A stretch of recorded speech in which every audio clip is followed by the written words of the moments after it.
Okay, everyone, it's time to get started. We're glad you're here for another edition of Pastor's Bible Study. So tonight we're going to be, well, first of all, just say I was sad to miss you guys on Sunday, but our family was able to take a little vacation to Paladuro Canyon, which was such a beautiful place. And we've decided this is our tour of Texas year, because Mary Catherine and I were invited down to Big Bend back in April. Some church members of ours were getting married, and we went to Big Bend to do the wedding there. And so we were in this place we'd never been before and thought, how is this Texas? And then you're in Paladuro, and it's the same thing. We did not see the Texas play. I know that's what you're all wondering. It's not in season. We didn't avoid it. It's just not in season. But it was a beautiful place, and we were really blessed, and we got to sleep a lot, and that's really helpful. So thanks for all that. So, but it's good to be here this evening, and we're going to be in Mark chapter 5. And if you were on morning watch today, yesterday and today, we read Luke's version of last week's story that we talked about. And today's story that we're going to talk about, we read those two in the last 2 days in Luke. But just a reminder, we're in Mark. So it could be helpful for some of you to think about what you heard on Morning Watch and how it may differ from what we're reading today. Some of you have probably already gone and you've made notes on what those differences might be. Greg, Judy, I'm looking at you. Mental notes at least. Yeah, I'm sure you did. So, but that should be a good, fun conversation about that tonight. But we're going to be in Mark chapter 5, verse 21. Okay, here we go. When Jesus had again crossed over by boat to the other side of the lake, a large crowd gathered around him while he was by the lake. Then one of the synagogue rulers, named Jairus, came there. Seeing Jesus, he fell at his feet and pleaded earnestly with him, "My little daughter is dying. Please come and put your hands on her so that she will be healed and live." So Jesus went with him. A large crowd followed and pressed around him, and a woman was there who had been subject to bleeding for 12 years. She had suffered a great deal under the care of many doctors and had spent all she had, yet instead of getting better, she grew worse. When she heard about Jesus, she came up behind him in the crowd and touched his cloak, because she thought, if I just touch his clothes, I will be healed.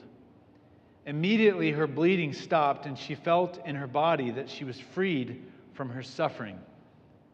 At once, Jesus realized that power had gone out from him. He turned around in the crowd and asked, "Who touched my clothes?"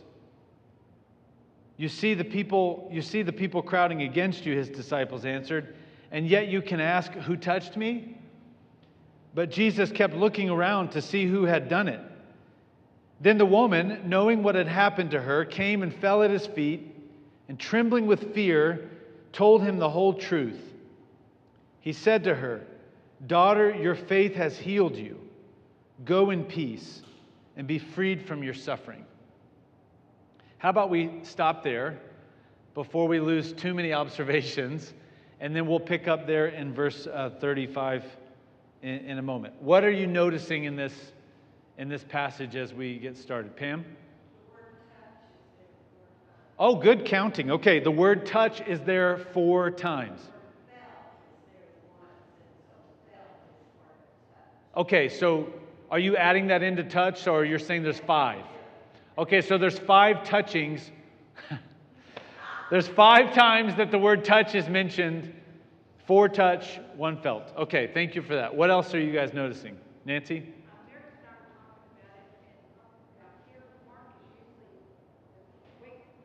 Yes.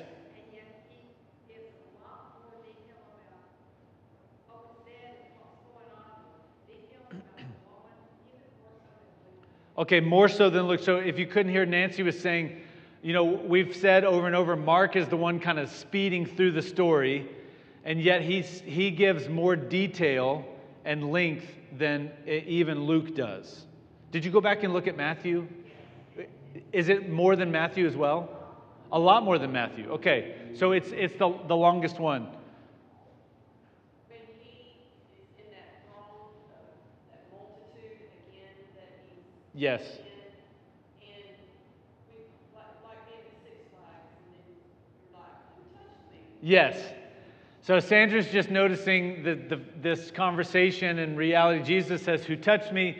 And the disciples' response is, "You're in a crowd." Yeah, everyone. Yeah, you're in a crowd of people. How can you say, "Who touched me"? Yeah, Bo? Oh, you have two. Okay. Okay. Yeah, crossed again, meaning the lake. Yep. Okay. Oh, he begged. Okay, so Bo's bringing up two things. One, the observation that he's crossing again on the sea. We can only assume that that's Capernaum. And then, because it's saying goes back, I think. And then also you're observing the fact that the synagogue ruler, so we just need to name that as an observation too. This is a synagogue ruler who is interacting with Jesus. And I would put on that a big question mark. What implications come with that? What does that even mean? And then you're also noticing that he begs. That's an important word. Begs. Not just asks, but begs. And anymore, and I'll be interpreting. Diane?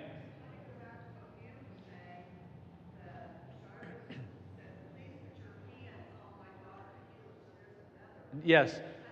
This touching of playing, was that part of your count, Pam? Okay, so there's another one. Please put your hands on my daughter so that she might be healed. Yeah. Melissa?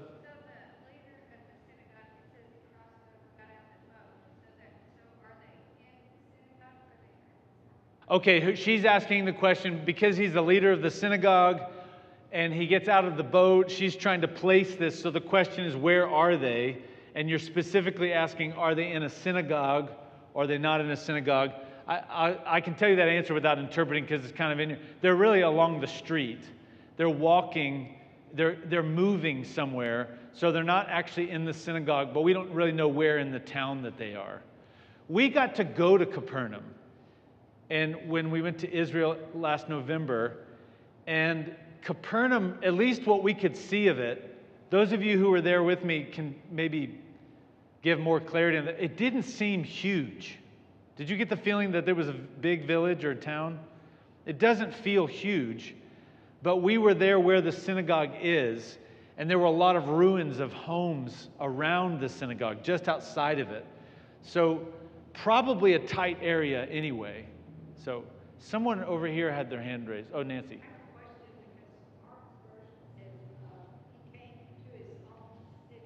He came into his own city. That's a good question. What is his own city? We'll get to that in a second. Kind of a same, along with where does he go as he's crossing again? Jerry? Oh, I'm sorry. Did you have one other thing?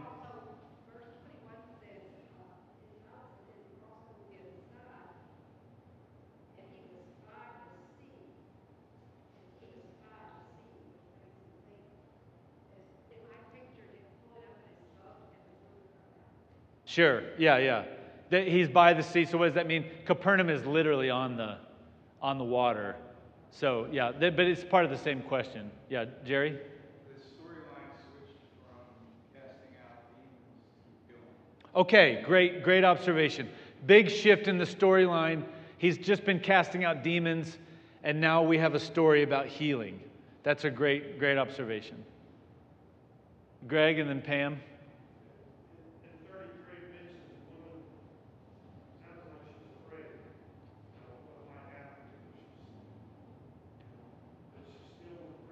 Oh, because and you can actually say they use the word trembling and fear.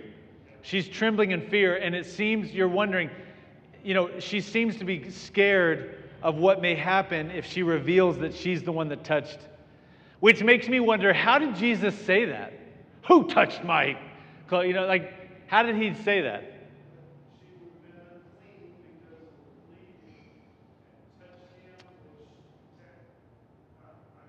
Yeah, I mean, these are great observations. You're just sort of giving some details that are really important that we have to remind ourselves as we're reading the story. She's been bleeding, so let's not miss that observation. For how long? 12 years. 12 years. You feel like it's been a really long time since I've been here, and it's only been 5 years. 12 years. Double that plus 2. That's a long time. That's your entire education from kindergarten to 12th grade to senior. That's nuts. 12 years. She's been bleeding, which also means that she's unclean, which means there's implications to that as well. Lynn? Yeah, she's been unclean. I hate to keep going back to The Chosen, but they've done this scene. If you have, and they actually show her, in a moment where people walk up on her and she's been trying to deal with her bleeding. And it's such a fascinating interaction that would have been there. And the reaction to, don't go near her, kind of thing. I think they do a really good job of showing those cultural pressures that would have been there. Okay, what else? Yeah, Pam, I'm sorry. Thank you. She had spent everything she had trying Okay. to get away with doctors, but she only thought that he could heal her. And she was willing to risk at being seen and in the crowd.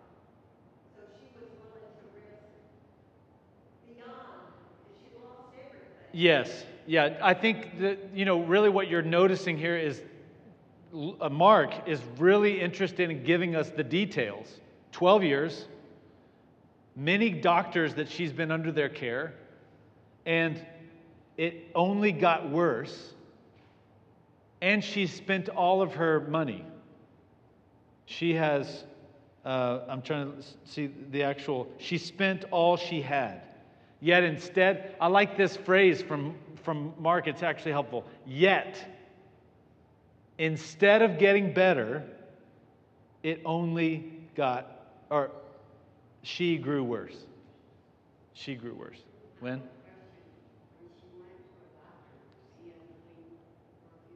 Oh, that's a good question. The answer is I don't know. If she went to a doctor, was he unclean for a few days? The answer is probably by the law he would be, but he probably has some provisions about being a doctor when he would see people who are unclean. I would expect that, but yeah. It doesn't seem that Mark's necessarily interested in that piece, except what he's mostly interested in here is this woman has, tried everything, as you're saying, Pam. And so let's just start to interpret so we can get through all this. Oh, sorry, Dan.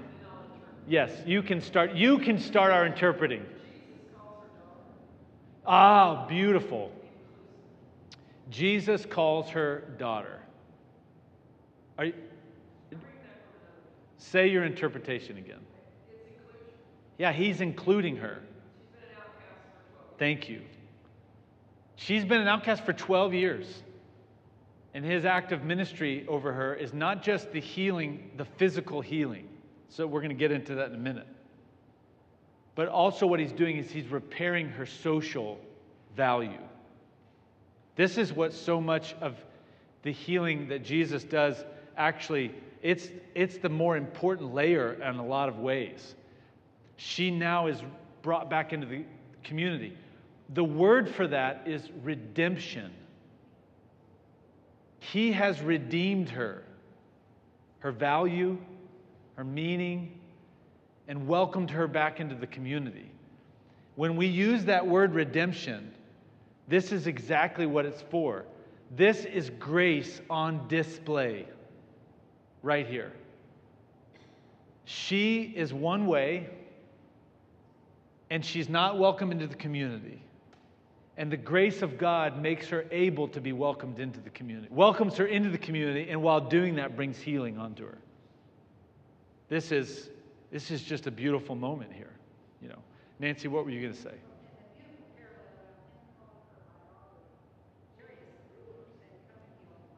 Yes. That's right.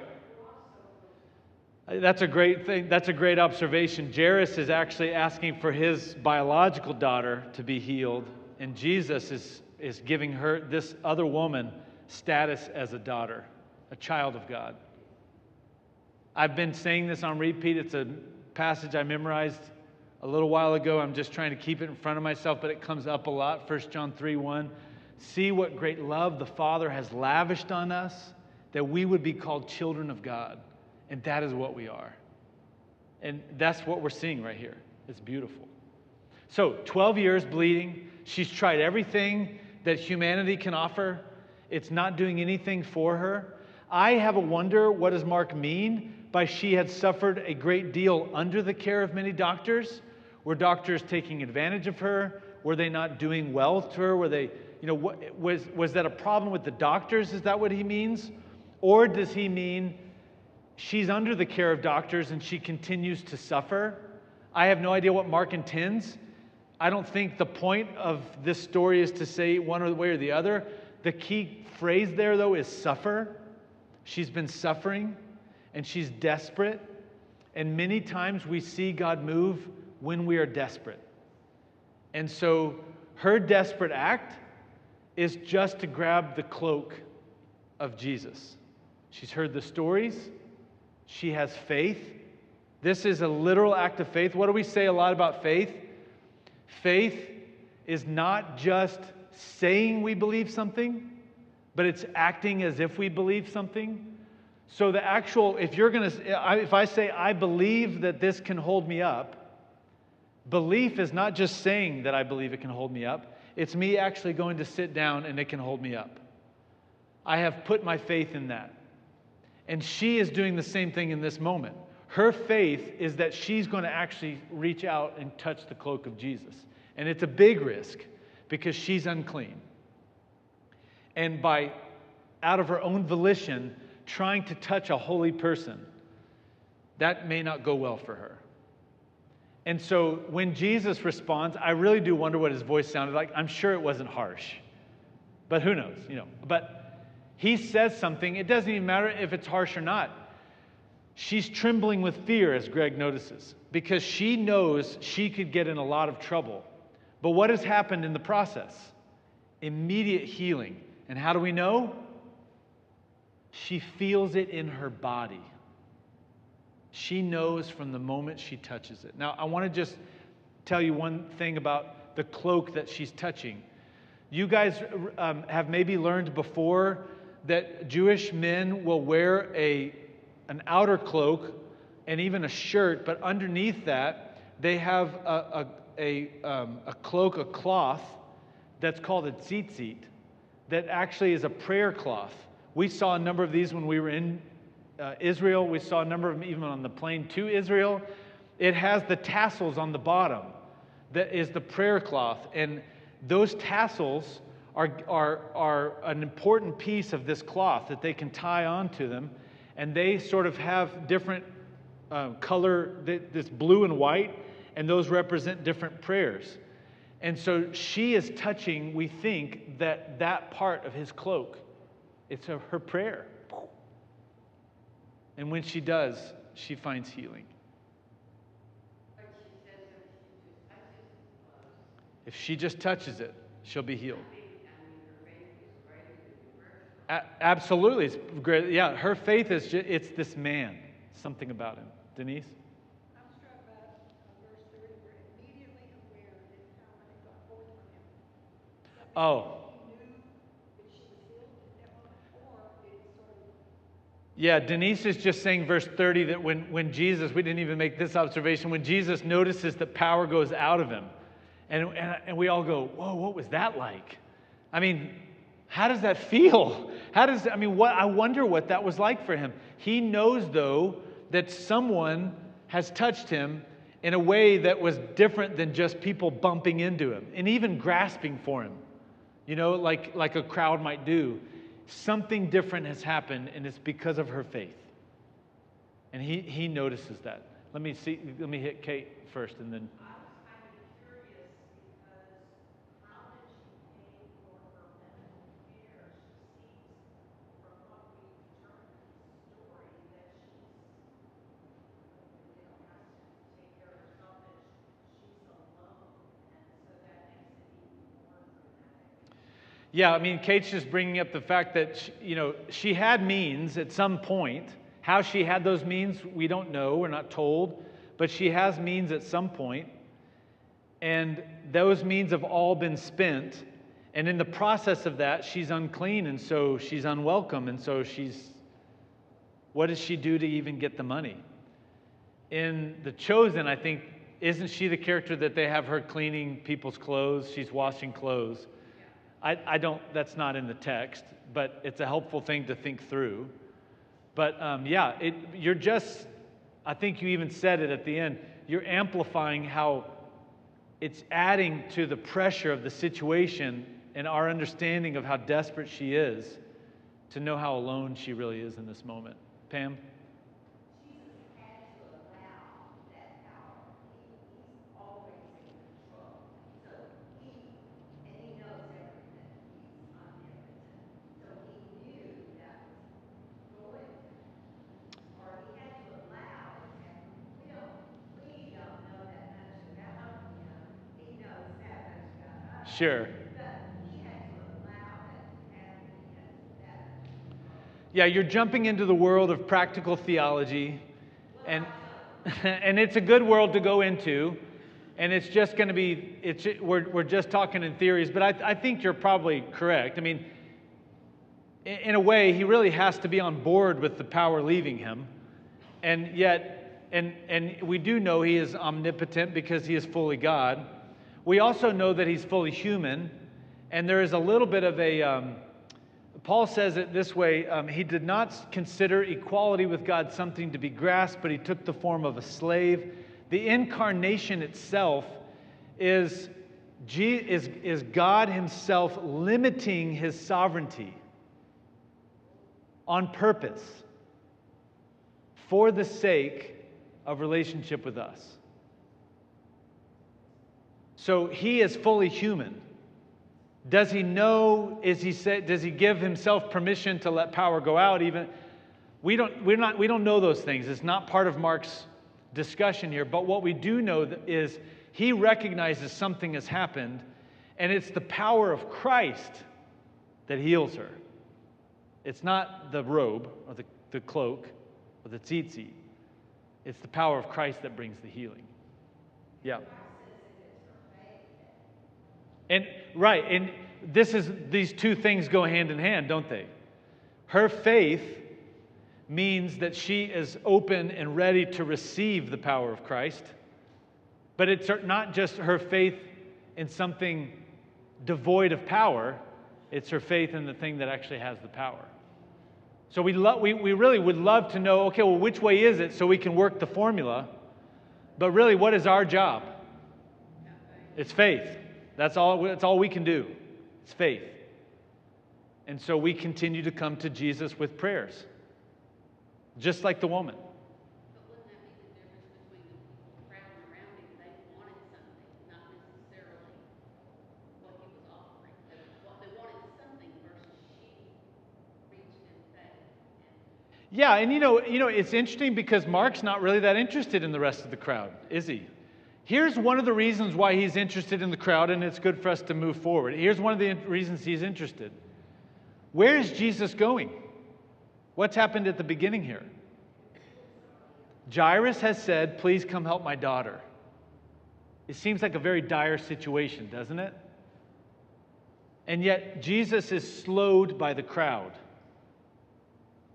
And now he's slowed even more by a woman touching his cloak. How concerned does Jesus seem to be that he's going to miss healing the daughter? Not concerned at all. I love that fact because in my world, as a pastor, there are days when I think I need to go here because something's happened there, and something else comes at me over here, and I say, not right now. And I keep going over, this is all of our worlds, really. Sometimes we're in such a hurry because we don't want to miss what's there. And Jesus, he's kind of saying, this is what is in front of me right now. And so I'm going to meet her here. And then we jump back in to verse 35. Any last things before we move to the next section?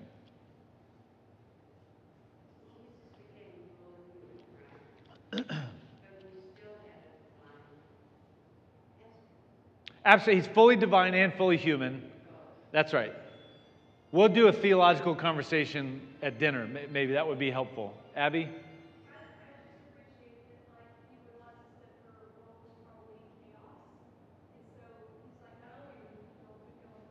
Yes. Yeah, he's attentive. This is what we call the ministry of Christ. He is attentive to her situation, and he's gentle with her. And he blesses her by calling her daughter and says, "Go in peace." And he changes her life in a brief moment. And what he leaves in his wake is life. I want to be like that. I want to leave a room and everyone go, "I feel a little lighter today," because you want to leave blessing in your wake. And Jesus does that everywhere he goes, for the most part. He does leave some chaos, but that's not because of him, it's because of other people. Okay.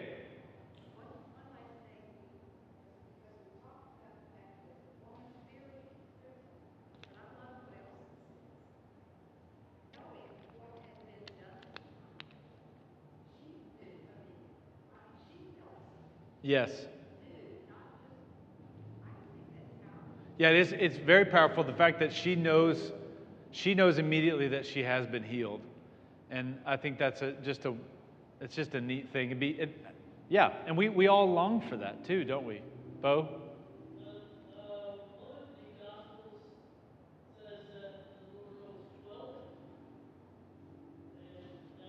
Oh, so you're connecting the numbers here. He's saying do you remember which gospel it is? Oh, it's at the end. It says that she's 12, and this woman's been bleeding for 12 years. So just connecting these numbers here. Let's jump in 35. While Jesus was still speaking, so he's along the road somewhere in Capernaum, crowd of people all around him. He's speaking to the woman, and while he's still speaking, some men came from the house of Jairus, the synagogue ruler. "Your daughter is dead," they said. "Why bother the teacher anymore?" Ignoring what they said, I have that underlined. Ignoring what they said, Jesus told the synagogue ruler, "Don't be afraid, just believe." He did not let anyone follow him except Peter, James, and John, the brother of James.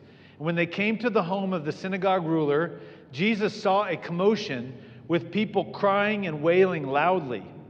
He went in and said to them, "Why all this commotion and wailing? The child is not dead, but asleep." But they laughed at him. After he put them all out, he took the child's father and mother and the disciples who were with him, and he went in where the child was. He took her by the hand and said to her, "Talitha kum," which means, "Little girl, I say to you, get up." Immediately, the girl stood up and walked around. She was 12 years old.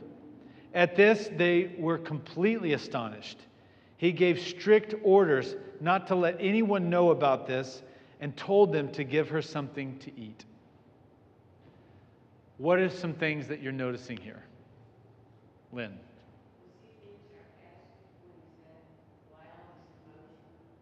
You're wondering if he's being sarcastic, saying, yeah, he's asking the question, why all this commotion? Is he being sarcastic? That's a really good question. Yeah, is there a layer of something there? Yeah, great question. Okay, what else? We do have a lot of quiet people who have not been raising their hands. So let's be sensitive to that. Ginger? Okay, don't go tell anyone else about this miracle. Let's make a couple of other observations connected to that. Were you going to make... I was just going to say, he only allowed Okay. Peter, James, and John, Okay. and the parents to go with them. That's right. And shoot everybody out. So she's looking at verse 37. He did not let anyone to follow him except Peter, James, and John. the brother of James. And then they come to the home, and he kicks everyone out except for the parents. So there's 5 other people in there besides Jesus. 2 different moments where he sends people away, and then a third moment where he says, don't tell anyone about this. I just think that's fascinating. Okay, what else? Nate? Yes. Oh, great. Yeah, so your observation, I'll just put it into an observation. This is the first example of someone who is officially connected to the synagogue who is seeking Jesus for some type. In other Gospels, we have other stories. John's Gospel is the one we most read about Nicodemus. I feel like that's John 4. I should know that off the top of my head. Or no, it's John 3. Because that's what John 3:16 comes from. Anyway, this is the first one that Luke helps us understand. Someone officially connected with the synagogue is seeking ministry from Jesus. That's a big deal. It is John 3 because he asked Nicodemus about being born again, and he's like, How can I be born again? Yep. Okay, what else are you guys noticing? Jim?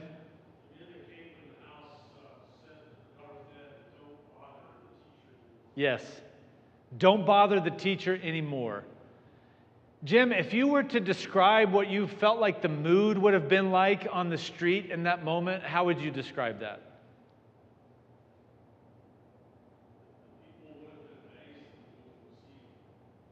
Okay, they're amazed that the woman is healed.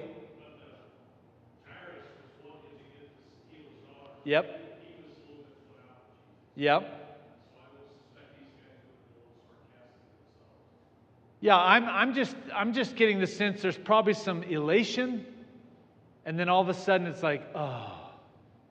You've been in that place where bad news comes in the room, and everyone just kind of like stares like, was that really just said? Yeah, these men deliver some really bad news.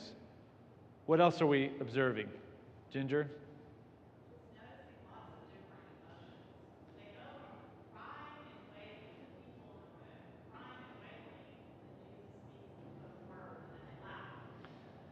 Yeah, so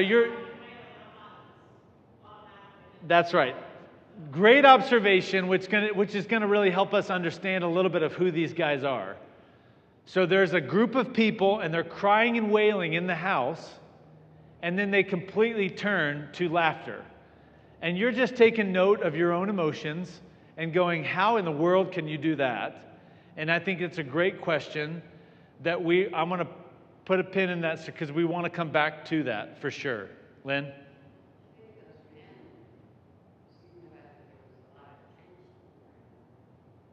Certainly there is a lot of tension in this moment, yes. And there's a crowd. Jairus trying to get Jesus somewhere. There's a woman needing something. Disciples saying, why are you asking if you've been touched? Of course you've been touched. There's a lot of tension, of course, in this moment. Greg?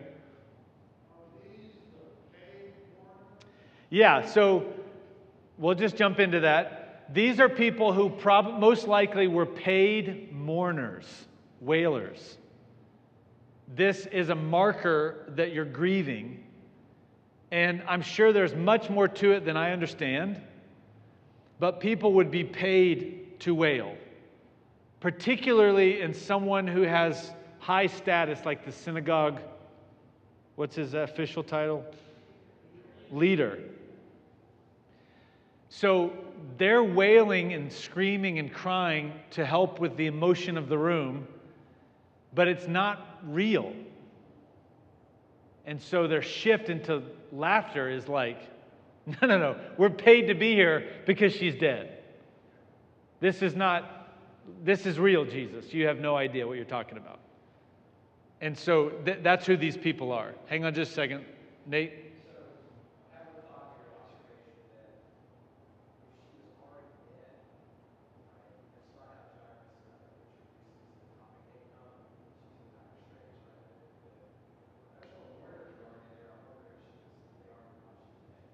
Okay, so you're asking a timeline question. Yeah, so I mean, it's kind of a little bit of time. So where's Jairus and what is he thinking as he comes to Jesus? Okay, so you're wondering if Jairus knows that she's dead. And I think that what we know is she's actually sick. He's come to find Jesus. In the process of finding Jesus, she dies. She's probably, though, because there are mourners, it may be that they had them on cue. You know, they're ready and waiting because she's in dire straits. So I think your observation is a good one. This is a very, very dire situation. It's time sensitive. So that when these men show up, Jairus probably didn't even need to hear their words. When he sees them, he probably knows what's going on.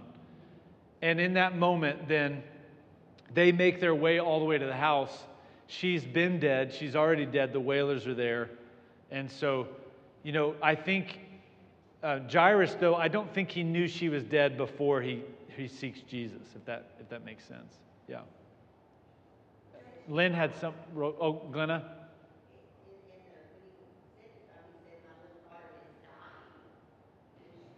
Yes, my little daughter's dying. Yes, that's great, great. There you go. You've made the connection there for us. Thank you. That he knows this is dire, for sure. Lynn, what were you going to say? A prayer for the dying person? I don't think they have a religious duty from the standpoint of that. I think that's a rabbinical thing. Yeah. Nancy, what were you going to say?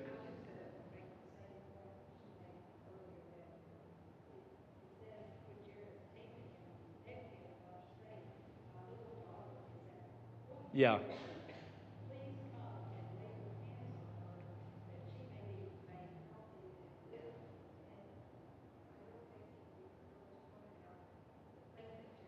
Yeah, so now that's a great observation. This is a display of faith from Jairus as well. So let's recount some of these things.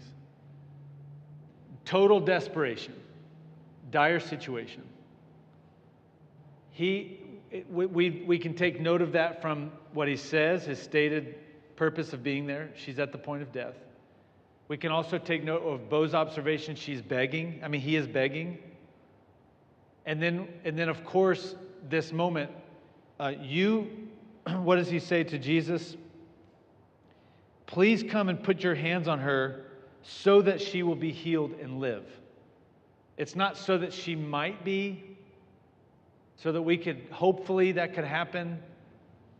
He just knows. If you come and touch her, she's going to be healed. We know that. There's no question. That's an act of faith as well. And his obedience, the belief, is that Jesus can do it. The action of belief is that he makes his way to actually go find Jesus. So once again, belief and obedience, they go hand in hand. Whoever believes must obey. The one who obeys must believe. These things go hand in hand. And so he goes to Jesus and asks. You can only imagine the roller coaster of emotions that he is under in this moment. I mean, the desperation. If you're a parent in the room, you know it. You have felt it. The sick to your stomach feel that this is the end. Something is majorly wrong here. And this woman stops Jesus. You can't even, Mark's not necessarily interested in what Jairus' emotions are about this woman, but I'm jumping into the story and I'm going, keep moving. Get to the house. And Jesus calmly, and what does he do though? These men show up. You can almost picture Jairus just fainting. But what does Jesus say to him? Don't be afraid. He ignores what they say, almost as if he steps in front of them. And he says, it's double underlined. Don't be afraid. Just believe. And when he does that,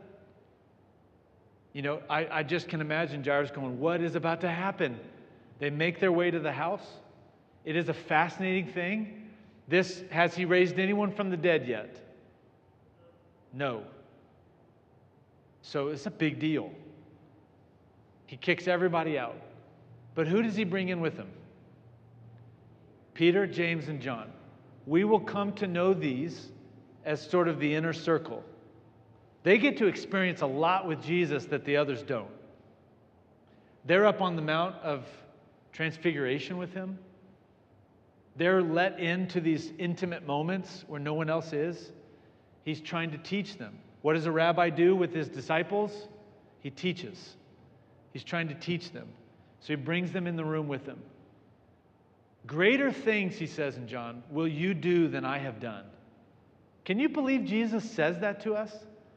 Greater things will you do than I have done.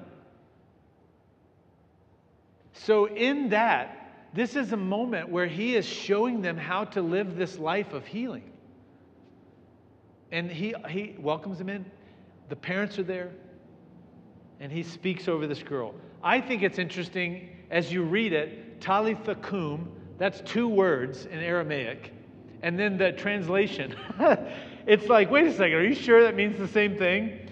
Little girl, I say to you, get up. 6 words. Little girl, I say to you, get up. And she rises up. His confidence. Immediately. His confidence too. Get out of here. She's asleep. She's not dead. All of these people. She was dead. He wasn't lying. He was just saying, not like you think. Say that again. Yeah, he doesn't want the people who don't believe to be there. But also, he's not interested in letting this become public yet, I think. It's not his time. He understands what kind of chaos it would be if everyone knew he could raise people from the dead. You know? It's a similar thing he actually says about Lazarus. If you remember, Lazarus they've just been at Bethsaida, right? Isn't that where Lazarus is? Anyway, yeah. They've just been there. Jesus has almost died. They leave and go back to Capernaum, and then he says, guys, we need to go back. And they're like, are you crazy? You almost died there. And he says, Lazarus has fallen asleep, and we need to go visit him. No, we haven't been there in Mark. No. That is the passage from John 11. Or John 10 is probably when he's speaking to them about this. Yeah. How are they going to keep this a secret? Yeah, it's a great question, and I mean, what would you do in the situation? You'd say, see, she was asleep. I don't know. I don't know how they make this without keep it a secret. Nate?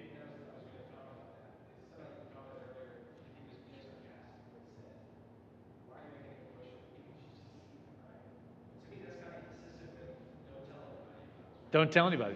She's just asleep. We told you she was just asleep. I did not say she was dead and I was going to raise her from the dead. I just told you she was asleep. Stop. Don't be afraid. Just believe. I think if we're going to... Oh, go ahead, Bo.